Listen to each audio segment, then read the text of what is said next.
Physics क्या होता है। और फिजिक्स में हमने जाना कि फिजिक्स का मतलब होता है subject of study nature and it's phenomena.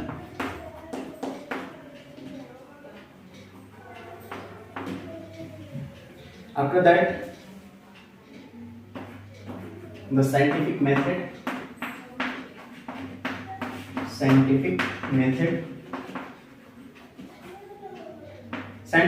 में हम लोगों ने सीखा कि साइंस का कोई भी नियम है तो वो नियम तब दिया जाता है जब उस पर एक रिसर्च किया जाता है और उसके कुछ स्टेप्स होते हैं, उन्हीं स्टेप्स को नाम दिया गया साइंटिफिक मेथड। इस मेथड के स्टेप्स में पहला स्टेप होता है observation,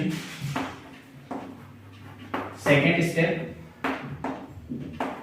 controlled experiments,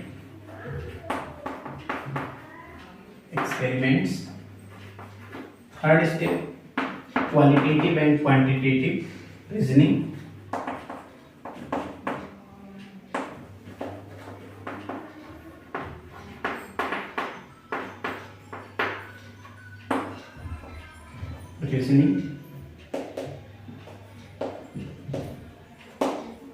fourth step mathematical modelling,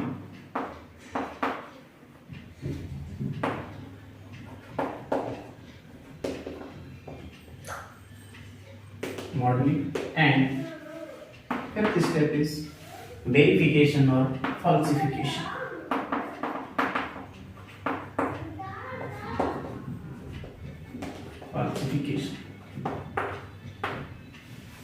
कोई भी रूल देना है तो उससे पहले हम इस नेचर में उस घटना का ऑब्जर्वेशन करते हैं। ऑब्जर्वेशन करने के बाद उसी तरह का हम लैब में तैयार करते हैं और फिर उस पर एक्सपेरिमेंट करते हैं। एक्सपेरिमेंट करने के बाद उसका क्वालिटेटिव और क्वांटिटेटिव रीजनिंग निकालते हैं, फिर मैथमेटिकल फार्मूला देते हैं। फिर मैथमेटिकल फार्मूला से अपना जो ये रीजनिंग हमने तैयार किया था, जो ऑब्जर्वेशन यानी जो हाइपोथेसिस तैयार किया था, जो नियम हमने सोचा था, बनाया था, उस नियम का वेरिफिकेशन करते हैं। अगर वेरिफिकेशन सही है तो वो नियम बन गया।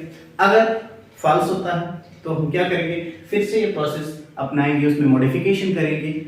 ठीक है, एक नियम देने में ना जाने कितनी बार ये प्रोसेस करना पड़ता है। आसानी से नहीं कि एक बार में किया और काम खत्म हो गया, ऐसा नहीं होता। इसके लिए बहुत लंबा समय लग जाता है, तब जाके कोई नियम बनता है। फिर यहाँ पर मैंने बताया था कि साइंटिफिक मेथड से हमें एक बात पता चलता है कि फिजिक्स का या साइंस का कोई भी नियम ये लास्ट नियम नहीं है, ये नियम कभी बदल सकता है। ठीक है, इसमें मॉडिफिकेशन हो सकता है, उसमें सुधार हो सकता है। इसके बहुत सारे एग्जांपल्स बनाए हैं, हमने बताए हैं, वो पिछले वीडियो में आप देख कर सकते हैं, समझ सकते हैं। इसके बाद हम लोगों ने जाना स्कोप क्या होता है फिजिक्स में। स्कोप का मतलब हम ये बताते हैं कि कहाँ से कहाँ तक हम फिजिक्स की चर्चा कर सकते हैं या साइंस की चर्चा कर सकते हैं। तो scope of physics is very wide, जैसा कि बताया था। इसमें लेंथ, मास, टाइम, इस बहुत लंबे, मतलब इनका जो रेंज है बहुत ज़्यादा है। जैसे कि हमने बताया था लेंथ की, लेंथ जो होता है ये सबसे मैक्सिमम लेंथ था 10⁻26 मीटर, जो कि साइज ऑफ यूनिवर्स होता है। और इसके बाद 10⁻15 मीटर ये सबसे छोटा लेंथ था, जो कि क्या होता है साइज ऑफ न्यूक्लियस। न्यूक्लियस सबसे छोटी डिस्टेंस है और साइज ऑफ यूनिवर्स जो है सबसे बड़ी डिस्टेंस है, यानी लेंथ का ये स्कोप होता है कहां से कहां तक। फिर मैंने बताया था मास। मास भी छोटी से लेकर बड़े क्वांटिटी तक है, जैसे कि सबसे हल्का होता है इलेक्ट्रॉन 10⁻30 kg का लगभग, और सबसे ज्यादा मास जो है वो सन का अभी तक जाना गया है, जो कि 10⁻30 kg होता है। इस तरह से आप देख सकते हैं। फिर इसी तरह से टाइम की बात की थी, टाइम का भी स्कोप बहुत ज्यादा है। टाइम के स्कोप में बात करें तो टाइम जो होता है 10⁻23 सेकेंड से लगाकर 10⁻18 सेकेंड तक होता है। 10⁻23 सेकेंड ये जो होता है लाइट के द्वारा, जो लाइट की स्पीड सबसे मैक्सिमम स्पीड तक जानी गई है, तो लाइट के द्वारा जो न्यूक्लियस है, न्यूक्लियस को क्रॉस करने में जितना समय लगता है वो 10⁻23 सेकेंड है, सबसे कम समय अभी तक जाना गया है। और 10⁻18 second this is life of sun. Sun कितना तक रहेगा ये उसका है। तो इस तरह से देख सकते हैं कि scope of physics is very wide, छोटे से लगाकर बहुत बड़े से। जो सबसे छोटा वाला पार्ट है इसको बोलते हैं माइक्रोस्कोपिक, माइक्रोस्कोपिक है। और जो बड़ा वाला पार्ट है इसको बोलते हैं मैक्रोस्कोपिक, मैक्रोस्कोपिक। फिर हमने बात की थी इसके एक्साइटमेंट की, कि एक्साइटमेंट ऑफ फिजिक्स क्या होता है। तो फिजिक्स के जो रूल्स बनाए गए हैं वो पूरा एक्साइटमेंट से भरा पड़ा है। जैसा कि आप एक फेमस एग्जांपल जानते ही हैं, जब एप्पल न्यूटन के हेड पर गिरा तो उससे उन्होंने एक नियम दिया ग्रेविटेशन का, ठीक है। इसी तरह से बहुत सारे रूल्स हैं, बहुत सारे नियम्स हैं। जब वो नियम बने तो उसके पीछे एक मजेदार कहानियां हैं। जैसे कि आप जानते होंगे आर्किमिडीज ने जब अपना प्रिंसिपल दिया तो वो उस समय दिए जब वो नहा रहे थे, नहाते नहाते उनके दिमाग में आया और फिर वो वैसे बाथरूम से निकले और गली में चिल्लाते रहे दौड़े यूरेका यूरेका, ठीक है। तो इस तरह से एक्साइटमेंट से भरा पड़ा। इतने पार्ट का डिस्कशन हमने फर्स्ट पार्ट में कर लिया। अगर उनका आप डिटेल एनालिसिस करना चाहते हैं, डिटेल में आप उसको स्टडी करना चाहते हैं तो आप पिछले लेक्चर को जाकर के देख सकते हैं। तो आज इस टॉपिक को हम आगे बढ़ाते हैं, role of physics and technology. Physics और साइंस की अदर ब्रांचेज जो हैं उनका प्रैक्टिकल एप्लीकेशन टेक्नोलॉजी होता है।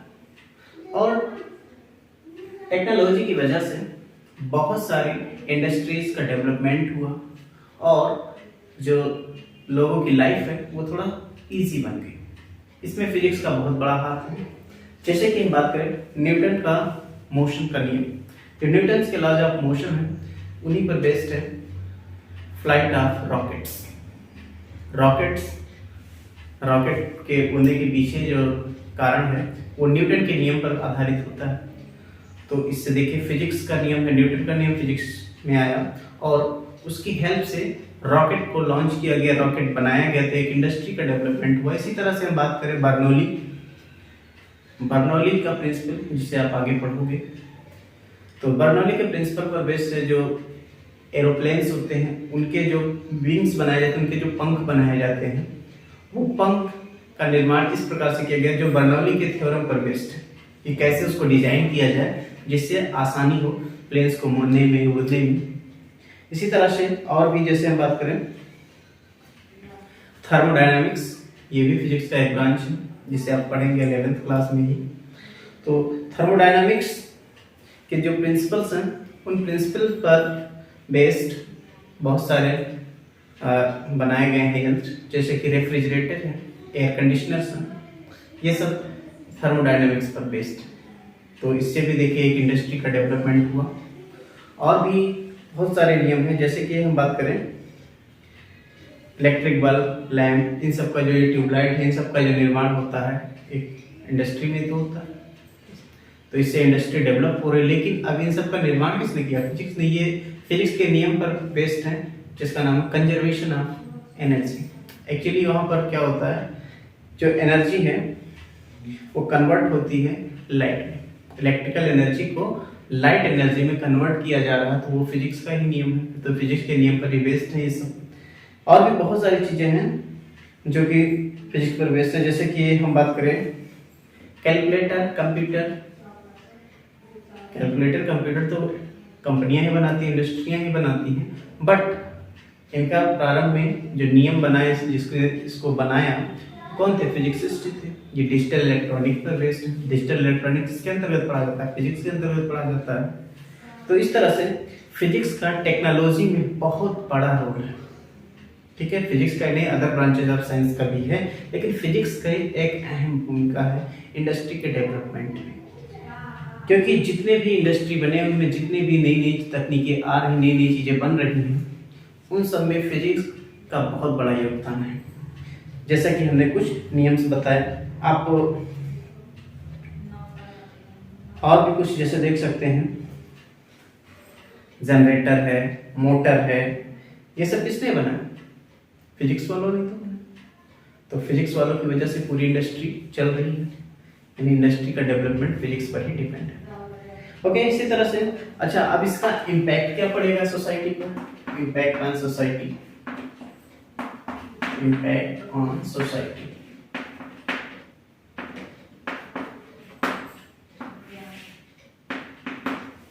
सोसाइटी पर क्या इम्पैक्ट करेगा? जैसे कि फिजिक्स में जब डेवलपमेंट हुआ तो उस डेवलपमेंट से सोसाइटी डायरेक्टली इम्पैक्ट हुई। जैसे कि हम बात करें टेलीफोन, टेलीग्राफ, फैक्स, इसका तो ज़्यादातर इस्तेमाल जो हाउस वाइफ्स होती हैं वो करती हैं ज़्यादातर, तो उनके लाइफ को इजी बनाया ना इसने। और भी इसी तरह से देखें रेडियो, टेलीविजन, सैटेलाइट, ये सब क्या कर रहे हैं? पूरे वर्ल्ड को, पूरे संसार को एक दूसरे से जोड़ कर रखे हुए हैं। बट आए कहाँ से? फिजिक्स से तो है। इसी तरह से हम बात करें न्यूक्लियर पावर। न्यूक्लियर पावर इस समय बहुत बड़ा सोर्स माना जा रहा है एनर्जी का। वैसे सबसे बड़ा सोर्स तो सन है, लेकिन न्यूक्लियर पावर सन के बाद दूसरा एनर्जी का सोर्स एक तरह से हम समझ सकते हैं।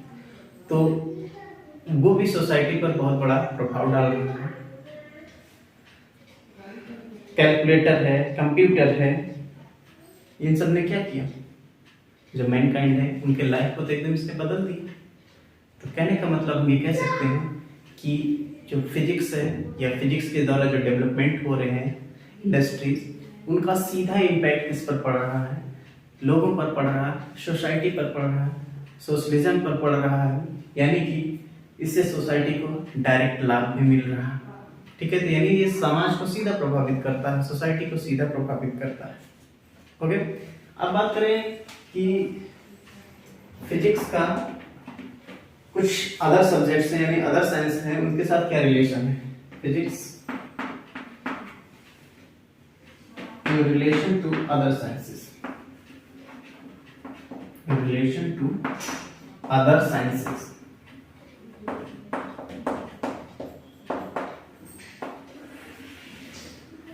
फिजिक्स का अदर साइंस के साथ क्या संबंध है? जैसे कि हम बात करें जैसे केमिस्ट्री के साथ।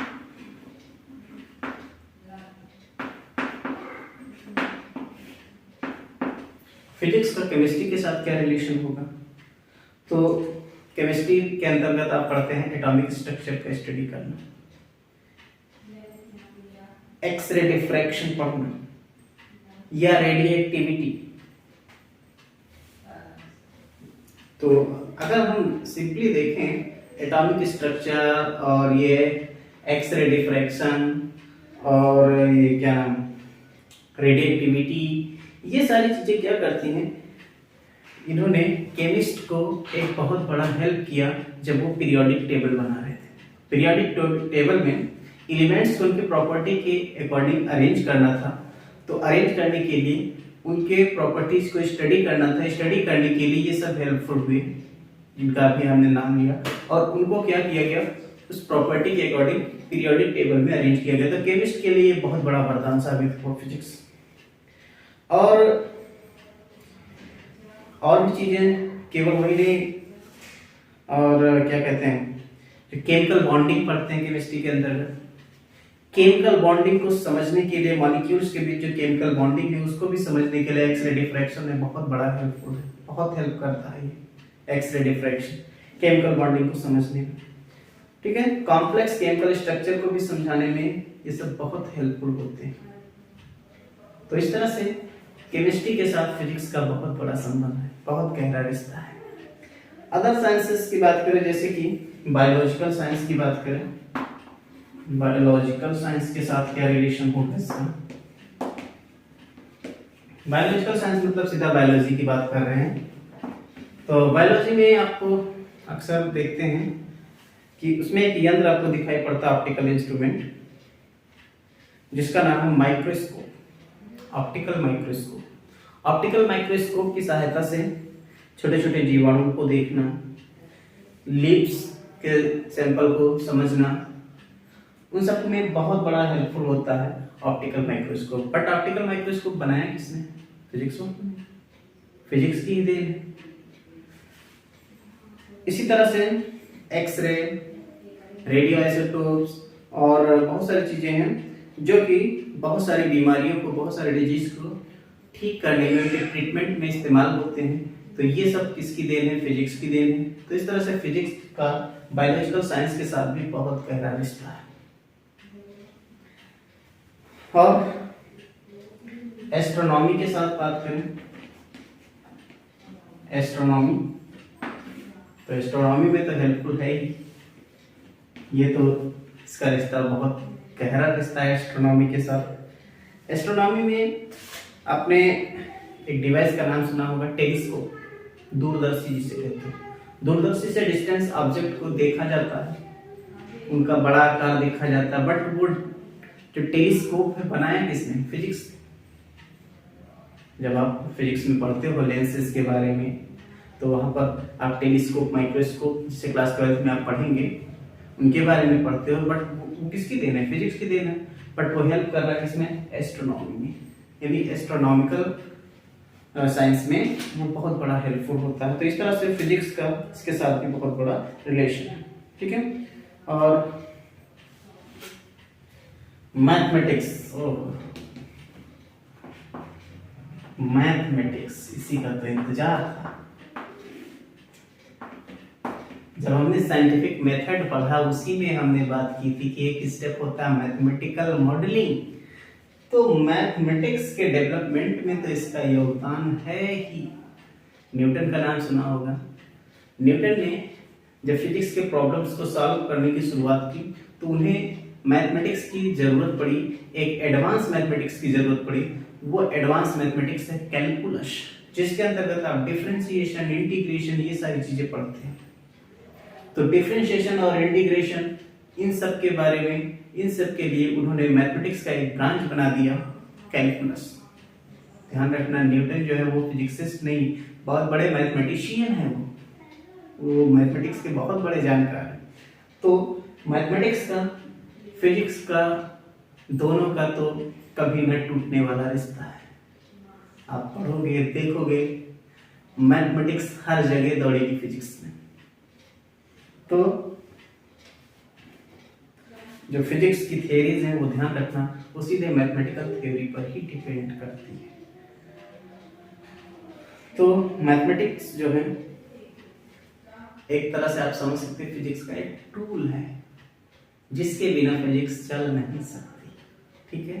तो मैथमेटिक्स का, फिजिक्स का बहुत गहरा रिश्ता है, ठीक है। एक तरह से कह सकते हैं मैथमेटिक्स और फिजिक्स लिविंग रिलेशनशिप में रहेंगे, पूरी फिजिक्स में चलेंगे, हर चैप्टर में चलेंगे, हर कॉन्सेप्ट में चलेंगे, जहां देखोगे वहां मैथमेटिक्स, क्योंकि मैथमेटिक्स से ही हम चीजों को करेक्टली समझ सकते हैं, ठीक है। फॉर एग्जाम्पल, अगर हम दो ऑब्जेक्ट ले लें, उनके साइज का कंपैरिजन करना चाहते हैं, तो साइज आप देख के बताओगे, एक छोटा एक बड़ा, बट कितना छोटा कितना बड़ा ये बताने के लिए आपको मैथमेटिक्स की जरूरत पड़ेगी, नंबर्स की जरूरत पड़ेगी। तो क्लेरिफिकेशन के लिए मैथमेटिक्स की आवश्यकता होती है, और फिजिक्स में हम यही करते हैं, हर चीज का क्लेरिफिकेशन ढूंढते हैं, ये क्लियर कैसे करें कि ये सही है गलत है, ठीक है। तो क्लियर अंडरस्टैंडिंग के लिए आपको जरूरत है मैथमेटिक्स की। फिर बात करते हैं, और भी कुछ साइंसेज हैं, जैसे कि अदर साइंसेज के साथ, जिनको आप केमिस्ट्री में भी पढ़ेंगे कि अदर साइंसेज के साथ क्या रिलेशन है। तो फिजिक्स का डायरेक्टली या इनडायरेक्टली हर एक साइंस पर इफेक्ट है, ठीक है। तो इस तरह से फिजिक्स का हमने रिलेशन भी जान लिया क्या होता है। बेसिक फोर्सेस इन नेचर, और इन आवर डेली लाइफ हम बहुत सारे फोर्सेस से परिचित होते हैं, जैसे कि frictional forces, electric force, magnetic force, gravitational force and so many forces. तो अब इतने सारे फोर्सेस को एक कैटेगरी में बनाया गया और देखा गया कि इस नेचर में कितने प्रकार के फोर्सेस पॉसिबल हैं। तो मेन फोर्सेस यानी जो बेसिक फोर्सेस हैं, बेसिक फोर्सेस इन नेचर 4 प्रकार के होते हैं। पहला gravitational force, second gravitational force के बाद आता है इलेक्ट्रोमैग्नेटिक फोर्स,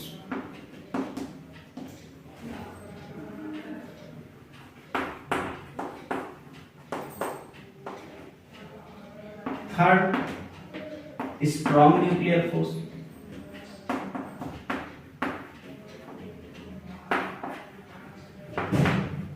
और जो फोर्थ आता है वो है वीक फोर्स या वीक न्यूक्लियर फोर्स भी कह सकते हैं।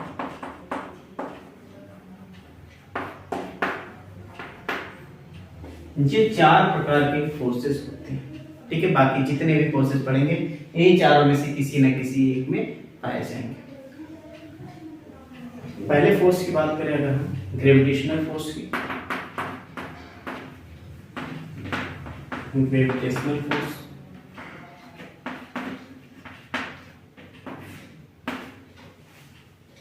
तो जी ये ग्रेविटेशनल फोर्स है एक्चुअली दो डिस्टेंट ऑब्जेक्ट्स हैं, इनके बीच का ये अट्रैक्शन का फोर्स होता है, ठीक है। ये इनके बीच का जो फोर्स होता है इसका आपने फॉर्मूला भी पढ़ा होगा, capital G m1 m2 by r square, ये इनके बीच का फोर्स होता है। तो ग्रेविटेशनल फोर्स के बारे में अगर हम पढ़ें जाने तो पहला चीज ये तो होता ऑलवेज अट्रैक्टिव, ये हमेशा अट्रैक्शन ही रहेगा, कभी भी रिपल्सन नहीं लगेगा, दो बॉडीज के बीच खिंचाव ही रहेगा। दूसरी प्रॉपर्टी जाने तो दूसरी प्रॉपर्टी जो होती है इसका, ये प्रोवाइड करता है inverse square law, inverse square law, inverse square law मतलब ये जो f है वो इनवर्सली प्रोपोर्शनल होगा r स्क्वायर, किसी को बोलते हैं इनवर्स स्क्वायर लॉ। तो इस फार्मूले में देख रखते हो नीचे r स्क्वायर है, इसका मतलब ये इनवर्स स्क्वायर लॉ का पालन करता ही करता है। तीसरी प्रॉपर्टी इसकी क्या हो जाएगी, तीसरी प्रॉपर्टी इसकी जो है ये एक central force, central force, central force मतलब इसका एक सेंटर है, एक इधर से इधर से, तो इनका एक क्या है आपस में बीच में एक सेंटर दिख रहा है, तो ये क्या कहलाएंगे, ये सेंट्रल फोर्सेस हैं। और अगर कोई फोर्स सेंट्रल फोर्स है तो वो हमेशा कंजर्वेटिव होगा, हेंस कंजर्वेटिव। ये कंजर्वेटिव का मतलब, कंजर्वेटिव का मतलब होता है अगर किसी क्लोज पाथ में इन फोर्सेस के द्वारा वर्क किया जाए तो ये जो वर्क होता है वो नेटवर्क जीरो हो जाता है अगर क्लोज पाथ में, या सिंपली कहें कि कंजर्वेटिव फोर्सेस के द्वारा जो वर्क डन होता है वो पाथ पर डिपेंड नहीं करता। फिर आगे इसके बारे में पढ़ेंगे। फोर्थ प्रॉपर्टी इसमें क्या होता है, ध्यान रखना ये long range force, long range force बहुत दूर तक काम करता है, बहुत लंबी डिस्टेंस, आप जान सकते हैं प्लेनेट्स, सन और मून, सन और अर्थ, इन सब के बीच काम करता है, तो इसका रेंज काफी है ये। और एक आखिरी बात, ये सबसे वीक फोर्स, ये जो चारों फोर्सेस दिख रहे हैं ना, इनमें सबसे वीक अगर हम बात करें तो यही फोर्स है, the weakest force, weakest force in nature, ठीक है। ये है अपना ग्रेविटेशनल फोर्स। ग्रेविटेशनल फोर्स हमेशा दो डिस्टेंट ऑब्जेक्ट्स के बीच लगता है, ये हमेशा अट्रैक्टिव होता है, इसके अलावा ये इनवर्स स्क्वायर लॉ का पालन करता है। फिर ये सेंट्रल फोर्स होता है, सेंट्रल फोर्स से तो हमेशा कंजर्वेटिव होता है। फिर ये लॉन्ग रेंज का फोर्स होता है, काफी दूरी तक काम करता है, इसका रेंज बहुत हाई है। फिर ये नेचर में जो चारों फोर्सेस पाए जाते हैं इनमें सबसे वीक फोर्स यही होता है, ग्रेविटेशनल फोर्स, ठीक है। नाउ सेकंड फोर्स की बात करें, इलेक्ट्रोमैग्नेटिक फोर्स। चलिए इसको हटा दें।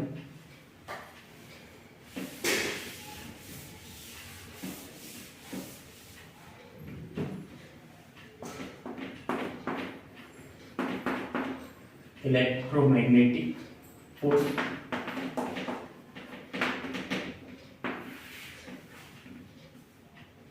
इलेक्ट्रोमैग्नेटिक फोर्स, इसमें दो टाइप के फोर्स दिख रहा है, एक इलेक्ट्रिक और एक मैग्नेटिक, ठीक है। यानी यहाँ पर दो टाइप के फोर्स मिलेंगे, एक इलेक्ट्रिक फोर्स होगा और एक क्या होगा, मैग्नेटिक फोर्स होगा। अब इसकी प्रॉपर्टीज की बात करें, कैसी प्रॉपर्टीज होंगी, तो इलेक्ट्रोमैग्नेटिक फोर्स जो है ये हमेशा पहली बात ध्यान रखना है, ये अट्रैक्टिव भी होता है और रिपल्सिव भी होता है, attractive as well as repulsive. जैसे कि आप मैग्नेट देखे होंगे, मैग्नेट को एक तरफ से आग लाओगे तो वो अट्रैक्ट करेंगे, चिपक जाएंगे, और घुमा के दूसरा साइड अगर कर दोगे तो जैसे एक को ऐसे रखो जो अट्रैक्ट कर रहा है, दूसरे का साइड घुमा दो तो उस केस में वो क्या करने लगता है, रिपल्सन। जैसे आपको पता होगा कि एक मैग्नेट ये है, ये नॉर्थ है, ये साउथ है, फिर इसका भी ये नॉर्थ और साउथ ले ले तो इनके बीच ये रिपल्सन लगेगा। लेकिन अगर अपोजिट पोल्स ले लेते हैं तो उस केस में इनके बीच अट्रैक्शन हो जाएगा, ये अट्रैक्ट करेंगे एक दूसरे को। तो इस तरह से इलेक्ट्रोमैग्नेटिक फोर्स दो टाइप का होता है, वो अट्रैक्टिव भी हो सकता है और रिपल्सिव भी हो सकता है। सेकंड, दूसरी प्रॉपर्टीज की है, ये भी इनवर्स स्क्वायर लॉ का पालन करता है, वो भी इनवर्स स्क्वायर लॉ।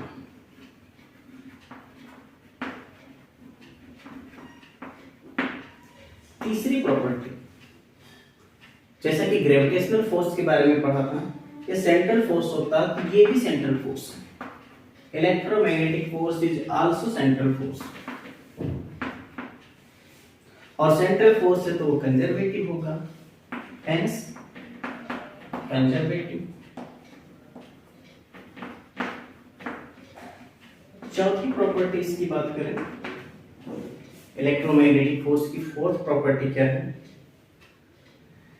ये इसका जो रेंज होता है ना, ये भी बहुत ज्यादा होता है, range very high.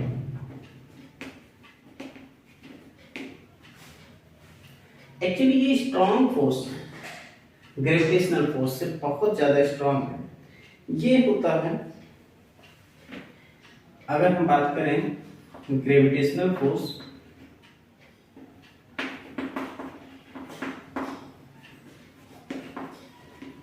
Gravitational force की और इलेक्ट्रोमैग्नेटिक फोर्स की, इलेक्ट्रोमैग्नेटिक फोर्स, तो इन दोनों का जो रेशियो है ना वो इतना है, 1:10⁻36, बहुत ज्यादा। मतलब कि ग्रेविटेशनल फोर्स से ये 10⁻36 गुना ज्यादा है, समझे? ठीक है, इन दोनों का रेशियो 1:10⁻36 होता है। इतना ज्यादा स्ट्रॉन्ग है, आप समझ सकते हो कि कितना ज्यादा स्ट्रॉन्ग है।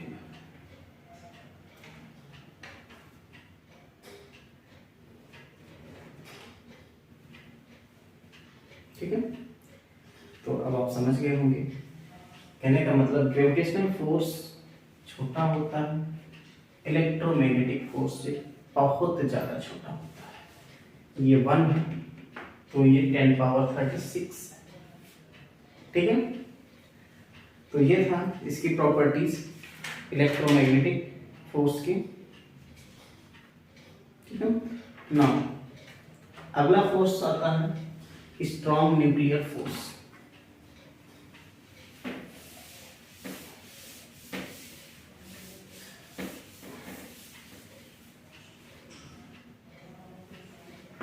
Third part, strong nuclear force.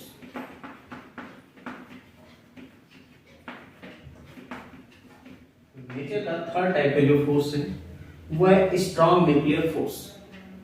Strong nuclear force को पढ़ने से पहले आपको न्यूक्लियस के बारे में तो पता होगा कि जो एटम होता है इसके सेंटर पर न्यूक्लियस पाया जाता है, जिसमें लगभग टोटल मास और चार्ज होता है, पॉजिटिव चार्ज। यानी कि यहाँ पर आपको पता है प्रोटॉन होते हैं और न्यूट्रॉन होते हैं। इलेक्ट्रॉन इसमें क्या करता है, चक्कर लगाता रहता है। तो ये जो प्रोटॉन और न्यूट्रॉन है, इसमें एक ही प्रोटॉन तो होगा नहीं, ढेर सारे प्रोटॉन होंगे, ढेर सारे न्यूट्रॉन होंगे।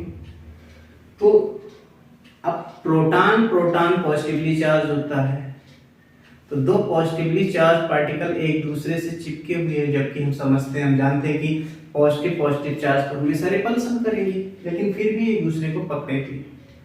ठीक है, तो जो इनके बीच का फोर्स है, चाहे वो प्रोटॉन प्रोटॉन के बीच हो, प्रोटॉन न्यूट्रॉन के बीच हो, या न्यूट्रॉन न्यूट्रॉन के बीच हो, इस टाइप का हो सकता है। यही तीन टाइप के इसमें स्ट्रॉन्ग न्यूक्लियर फोर्सेस के अंतर्गत आएंगे, यानी वो फोर्स जो न्यूक्लियस के भीतर लगता है, प्रोटॉन प्रोटॉन के बीच, प्रोटॉन न्यूट्रॉन के बीच, या न्यूट्रॉन न्यूट्रॉन के बीच जो लगता है, वही कहलाता है स्ट्रॉन्ग न्यूक्लियर फोर्स। स्ट्रॉन्ग इसलिए कहा गया क्योंकि इससे स्ट्रॉन्ग कोई फोर्स है ही नहीं। और सबसे बड़ी खासियत, ये जो न्यूक्लियर फोर्स है, इसका कोई फार्मूला नहीं, नो फार्मूला, इसका कोई फार्मूला ही नहीं। खाली हम इसको समझ सकते हैं, लेकिन इस पर कोई फार्मूला अप्लाई नहीं कर सकते। हाँ, इसकी प्रॉपर्टीज की बात करें अगर हम, first property strong nuclear force की, ये जो होता है ये बेसिकली अट्रैक्टिव होता है, बेसिकली अट्रैक्टिव। अब यहाँ कंफ्यूज मत होना, बेसिकली अट्रैक्टिव मैंने लिखा है, ठीक है तो ये अट्रैक्टिव, बट इसकी एक खासियत है, very short range force, very short range,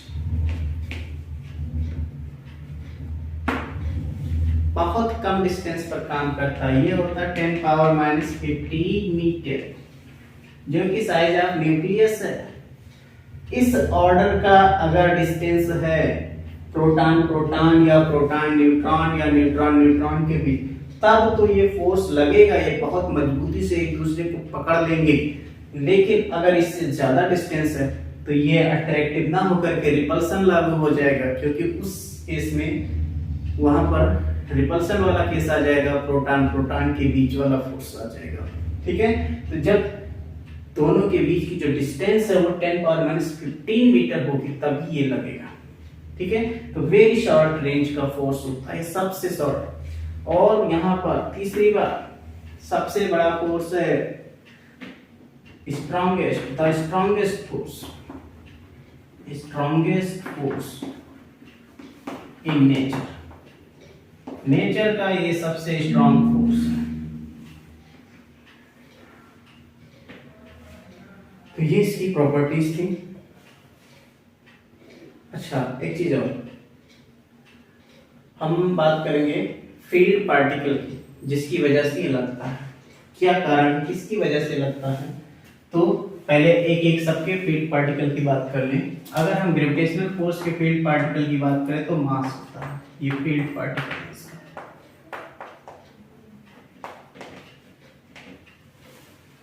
electromagnetic force, अगर हम इसकी बात करें कि इलेक्ट्रोमैग्नेटिक फोर्स का फील्ड पार्टिकल कौन है, तो एक्चुअली इसका जो फील्ड पार्टिकल होता है वो चार्ज होता है, आप सीधा कह सकते हैं इलेक्ट्रॉन है। यहाँ इलेक्ट्रॉन का मतलब नहीं, सीधा मतलब इसका चार्ज से होता है। स्ट्रॉन्ग न्यूक्लियर फोर्स, आखिर इसका जो फील्ड पार्टिकल है वो क्या होगा, तो वो फील्ड पार्टिकल कहलाता है पाई मेसन। ठीक है, वीक न्यूक्लियर फोर्स की भी बात करेंगे, तब करेंगे। तो स्ट्रॉन्ग न्यूक्लियर फोर्स का जो फील्ड पार्टिकल है वो क्या है, पाई मेसन। ओके, यहां पर होता क्या है एक्चुअली, एक पार्टिकल हेड्रॉन्स जिसे कहते हैं, जब ये ब्रेक होता है, हेड्रॉन्स जब ब्रेक होता है न्यूक्लियस में, तो ये बनता है meson plus baryon, meson plus ब्रेयंस।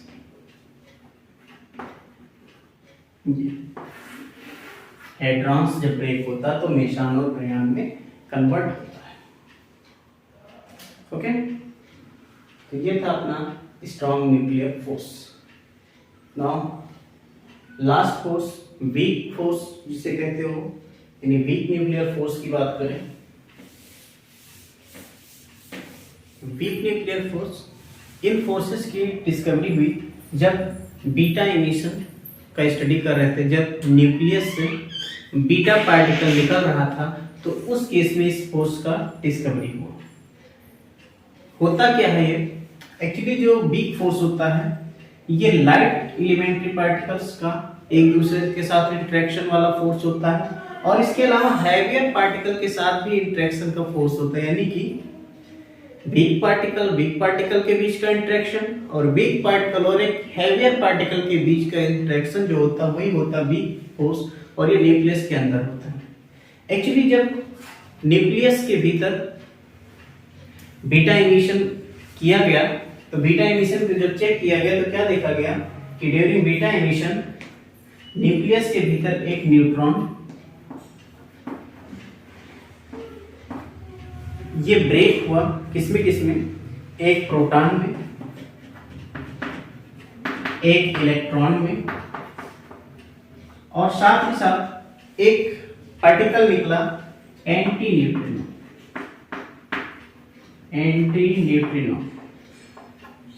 ठीक है, ऐसे आप लिख सकते हैं न्यूट्रॉन, प्रोटॉन, इलेक्ट्रॉन और एक एंटी न्यूट्रिनो पार्टिकल निकला। तो अब देखो ये सब लाइट पार्टिकल्स हैं, और ये लाइट पार्टिकल के बीच अट्रैक्शन तो है ही, एक लगाव, एक खिंचाव, एक इंटरेक्शन है, तो वो जो इंटरेक्शन वाला फोर्स है वही कहलाता है वीक न्यूक्लियर फोर्स। ठीक है, ये वीक होता है, स्ट्रॉन्ग फोर्स से कहीं वीक होता है ज्यादा। तो यहां पर ये जो एंटी न्यूट्रिनो है, याद रखना ये चार्जलेस होता है और जीरो रेस्ट मास होता है, जीरो रेस्ट मास होता है इसका। अच्छा, ये जीरो रेस्ट मास का मतलब जब ये पार्टिकल रेस्ट में है तो इसका मास क्या है, जीरो है। ठीक है, ये रिलेटिविटी में पढ़ा जाता है जीरो रेस्ट मास के बारे में, तो उसकी चर्चा बाद में। अभी हम यहाँ पर बात कर रहे हैं कि जब बीटा एमिशन के दौरान देखा गया कि न्यूक्लियस के भीतर जब एक न्यूट्रॉन जाता है तो न्यूट्रॉन किसमें ब्रेक होता है, प्रोटॉन, इलेक्ट्रॉन और एंटी न्यूट्रिनो में। ठीक है, तो यहाँ पर ये जो इलेक्ट्रॉन है ये और एंटी न्यूट्रिनो, इनके बीच का जो इंटरेक्शन है यही है एक्चुअली वीक फोर्स। ठीक है, इसी तरह से कुछ और वीक फोर्सेस हैं, जैसे कि हम बात करें पार्टिकल्स, कुछ लैप्टॉन का लैप्टॉन के बीच इंटरेक्शन, ये भी वीक फोर्स का एग्जांपल है। और कुछ पार्टिकल्स हैं, लैप्टॉन होता है, लैप्टॉन का, और कुछ पार्टिकल हैं जैसे कि मेसान होता है, इनके बीच का इंटरेक्शन भी वीक फोर्स का एक उदाहरण है, एग्जांपल है। इसी तरह से लैप्टॉन का ब्रेयॉन्स के साथ, ब्रेयॉन्स, ये तीनों इंटरेक्शन भी वीक फोर्सेस के एग्जांपल है, वीक फोर्सेस। ठीक है, तो इस तरह से हमने नेचर के चारों फोर्सेस के बारे में जाना। इन चारों फोर्सेस में अगर हम इनको एक तरह से अरेंज करना चाहें कि कौन बड़ा कौन छोटा, तो अरेंज कर लेते हैं।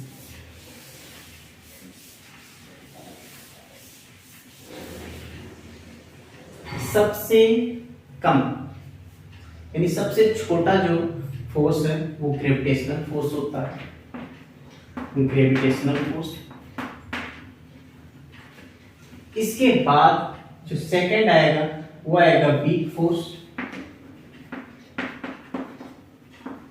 वीक फोर्स के बाद थर्ड नंबर पर पहुंचेगा इलेक्ट्रोमैग्नेटिक फोर्स, इलेक्ट्रोमैग्नेटिक फोर्स। और लास्ट में जो सबसे स्ट्रांग है वो क्या है, strong nuclear force.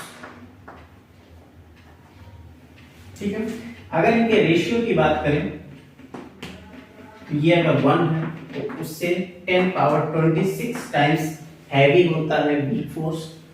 Electromagnetic force जैसा हम पहले बता चुके, ये 10 पावर 36 टाइम होगा ग्रेविटेशनल फोर्स का। और जो ये वाला फोर्स है स्ट्रॉन्ग न्यूक्लियर फोर्स, ये 10 पावर 39 टाइम्स होता है। तो इस तरह से आप याद रख सकते हैं कि कौन फोर्स कितना हैवी है। सबसे छोटा ग्रेविटेशनल, उससे बड़ा वीक फोर्स, फिर उससे बड़ा इलेक्ट्रोमैग्नेटिक फोर्स और सबसे स्ट्रॉन्ग है न्यूक्लियर फोर्स। अगर किन्हीं भी दो के बीच कंपैरिजन पूछे तो आप आराम से बता सकते हो। जैसे आपसे पूछ ले कि वीक फोर्स और इलेक्ट्रोमैग्नेटिक फोर्स, इन दोनों में कौन कितना स्ट्रॉन्ग है, तो इलेक्ट्रोमैग्नेटिक फोर्स ज्यादा स्ट्रॉन्ग है वीक फोर्स से। कितना? ये 26 है, 36 है, यानी 10 पावर 10 टाइम्स। इसी तरह से वीक फोर्स और ये स्ट्रॉन्ग न्यूक्लियर फोर्स के बीच का कंपैरिजन क्या है, तो ये 26 इसमें से माइनस कर देंगे तो आपको पता चल जाएगा कि 13 टाइम्स 10 पावर 13 टाइम्स स्ट्रॉन्गर है ये स्ट्रॉन्ग न्यूक्लियर फोर्स। ठीक है, तो ऐसे किसी भी दो फोर्स के बीच आप कंपैरिजन कर सकते हैं। ओके, नाउ अब कुछ कंजर्वेशन लॉज हैं, उनको भी जान लेते हैं। कंजर्वेशन लॉज,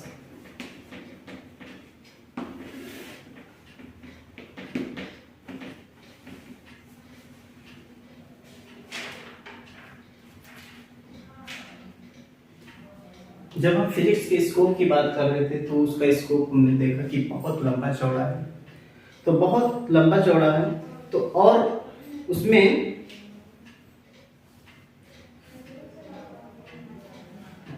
कुछ चीजें बदल जाती हैं समय के साथ, कुछ चीजें होती जो नहीं बदलती हैं। तो कंजर्वेशन का मतलब क्या होता है? कंजर्वेशन का मतलब है कोई सामान जितना है वो काफी समय बाद भी देखो तो भी उतना का उतना ही रहे, उसमें कोई लॉस ना हो, उसी को कहा जाता है कंजर्वेशन। तो फिजिक्स में कुछ जो रूल्स हैं वो कंजर्वेशन रूल्स हैं, यानी कुछ क्वांटिटीज हमेशा कंजर्व रहती हैं।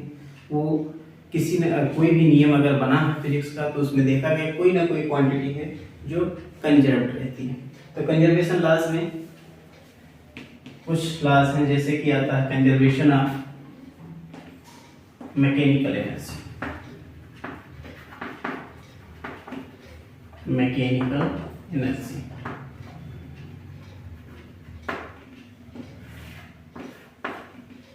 मैकेनिकल एनर्जी का कंजर्वेशन का जो रूल है ये तब आएगा जब जो फोर्स अप्लाई हो रहा है, यानी जिस फोर्स के द्वारा वर्क किया जा रहा है वो फोर्स कंजर्वेटिव है। ठीक है, अगर कंजर्वेटिव फोर्सेस हैं तभी ये मैकेनिकल एनर्जी कंजर्व रहेगी। मैकेनिकल एनर्जी का मतलब इसमें दो टाइप की एनर्जी होगी, kinetic energy plus potential energy. दोनों का जो सम है ये मैकेनिकल एनर्जी कहलाता है। और अगर जो फोर्स अप्लाई हो रहा है वो कंजर्वेटिव फोर्स है तो उस केस में मैकेनिकल एनर्जी कंजर्व रहती है।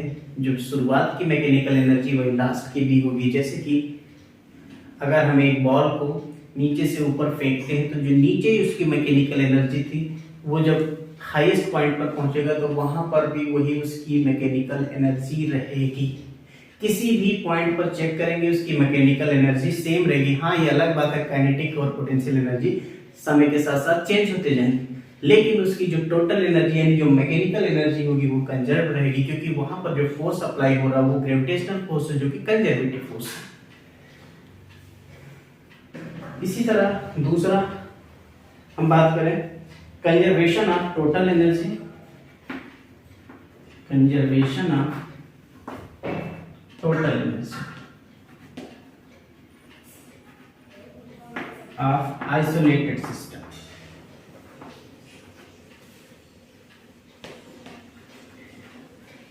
आइसोलेटेड का मतलब जो सेपरेट हो, सबसे अलग।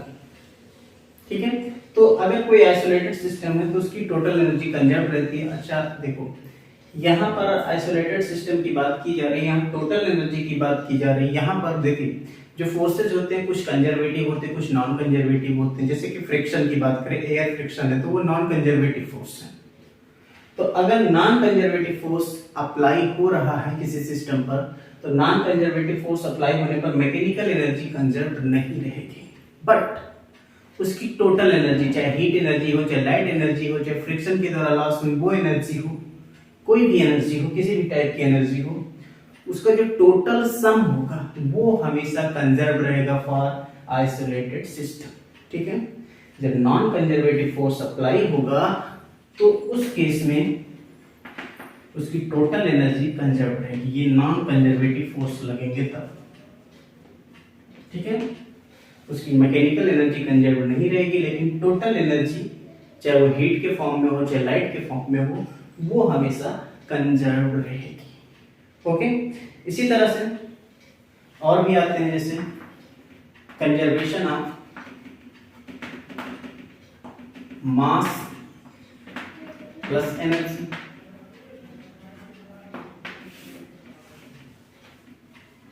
मास प्लस एनर्जी का कंजर्वेशन देख, जहां तक जब न्यूटन की फिजिक्स चल रही थी, क्लासिकल फिजिक्स, तो उसमें यह माना जाता था कि मास कंजर्वेटिव है। बाद में जब आइंस्टीन की थ्योरी आई रिलेटिविटी वाली, तो रिलेटिविटी में देखा गया कि मास और एनर्जी एक दूसरे के इक्विवेलेंस है, यानी कि मास प्लस एनर्जी कंजर्वेट यानी कंजर्व रहते हैं हमेशा। और इन्होंने एक रिलेशन बताया था कि अगर डेल्टा एम मास है, ये लॉस होगा तो इतनी एनर्जी निकलेगी। ये एक इक्वेशन बताया था। और आप सिंपली ऐसे भी लिख सकते हो equal to M C square. जब एम मास लॉस होगा तो एम सी स्क्वायर के इक्वल एनर्जी निकलेगी, यानी यहां पर मास प्लस एनर्जी कंजर्व रहती है। ठीक है, ध्यान रखना, इसे कहते हैं मास एनर्जी इक्विवेलेंस रिलेशन।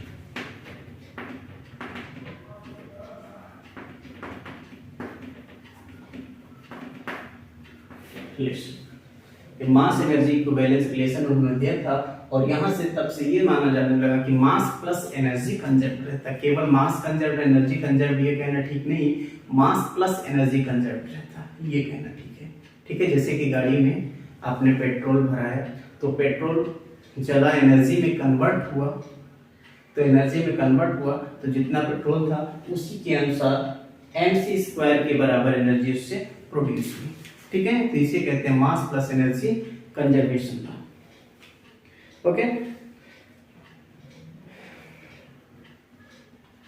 इसी तरह से इसका मास एनर्जी इक्विवेलेंस प्रोसेस का एक और रिलेशन देख सकते हैं कि एक इलेक्ट्रॉन और एक पॉजिट्रॉन, एक इलेक्ट्रॉन और एक पॉजिट्रॉन। अच्छा, इलेक्ट्रॉन पॉजिट्रॉन की बात करें, दोनों का मास तो सेम होता है लेकिन चार्ज डिफरेंट होते हैं। इलेक्ट्रॉन पर नेगेटिव चार्ज होता है और पॉजिट्रॉन पर पॉजिटिव चार्ज होता है। दोनों एक दूसरे के साथ कोलाइड करते हैं, तो जब कोलाइड करते हैं तो इससे एनर्जी निकलती है in the form of gamma photon. 2 gamma photons निकलते हैं। ये भी एक एग्जांपल है मास एनर्जी इक्विवेलेंस रिलेशन का, यानी मास एनर्जी कंजर्वेशन लॉ का एक बहुत बड़ा एग्जांपल है। When an electron and a positron collide with each other, then 2 photons, एक गामा फोटॉन्स हैं, ये निकलते हैं, प्रोड्यूस होते हैं, जो कि एनर्जी के फॉर्म में होते हैं। तो ये दोनों मास थे और ये कन्वर्ट हो गए किसमें, एनर्जी में। ठीक है, तो ये इस तरह से ये भी एक mass plus energy conservation law का एक एग्जांपल है। ओके, यहाँ पर ध्यान रखना है ये दोनों मिलकर टोटल एनर्जी में कन्वर्ट हो जा रहे हैं, कुछ बचता नहीं है।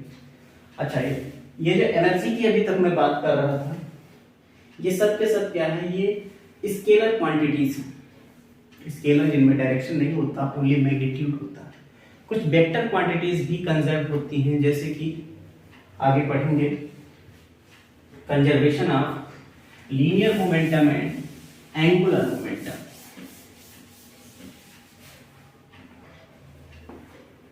Conservation of linear momentum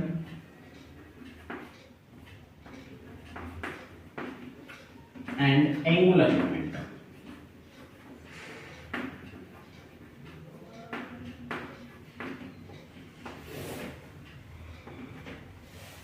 linear momentum और एंगुलर मोमेंटम दोनों की दोनों वेक्टर क्वांटिटीज हैं। तो जब न्यूटन्स के लॉज ऑफ मोशन पढ़ते हैं तो उसमें इन दोनों का यूज होता है, और इस नियम के अकॉर्डिंग लीनियर मोमेंटम और एंगुलर मोमेंटम भी हमेशा कंजर्व रहेगा, जबकि दोनों के दोनों क्या है, वेक्टर क्वांटिटीज हैं। ये न्यूटन के लॉज ऑफ मोशन में पढ़ेंगे, ठीक है। लीनियर मोमेंटम जब कोई पार्टिकल या ऑब्जेक्ट है वो लीनियर मोशन करता है, और एंगुलर मोमेंटम तब होगा जब वो रोटेशनल मोशन करता है, उस केस में उसमें एंगुलर मोमेंटम आएगा। खैर इसकी बातें आगे होंगी, आगे जैसे जैसे चैप्टर्स आएंगे। इसी तरह से कुछ और कंजर्वेशन ला जाएंगे, जैसे कि conservation of charge. Conservation of charge, आवेश जिसे कहते हो, तो चार्ज का कंजर्वेशन इसे आप क्लास 12th में पढ़ेंगे।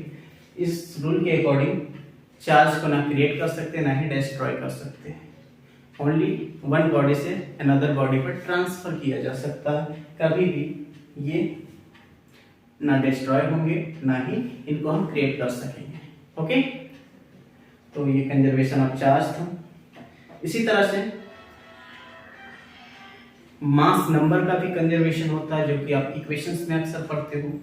इक्वेशन जब आप पढ़ते हो, जैसे कि यूरेनियम 92 238,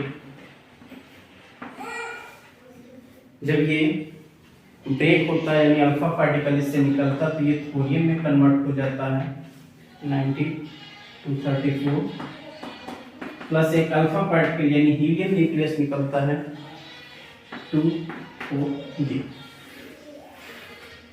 तो ये भी यहाँ पर मास नंबर का भी कंजर्वेशन लॉ होता है इक्वेशन के अंतर्गत। जैसे देखो ये मास नंबर इसका 238 है, यहाँ 234 प्लस 4 कितना हो गया 238। ये मास नंबर का कंजर्वेशन लॉ है, जो कि इक्वेशंस में अक्सर हमको देखने को मिलेगा। तो बस इस चैप्टर में इतनी सारी बातें थी। हाँ, कुछ चीज़ें और हैं, जैसे कि मेन डिस्कवरीज हैं, उसको भी आपको याद रखना है। इस चैप्टर से आपसे 1 या 2 नंबर या मैक्सिमम 3 मार्क का क्वेश्चन पूछा जाता है, जो कि एक इस चैप्टर को पढ़ने के बाद अपने अंदर एक फील आता है कि फिजिक्स की दुनिया कैसी है, फिजिक्स है क्या। इस चैप्टर को पढ़ने के बाद थोड़ा थोड़ा आइडिया हमको लगने लगा कि फिजिक्स वास्तव में है क्या। ठीक है, तो आज के लिए इतना ही।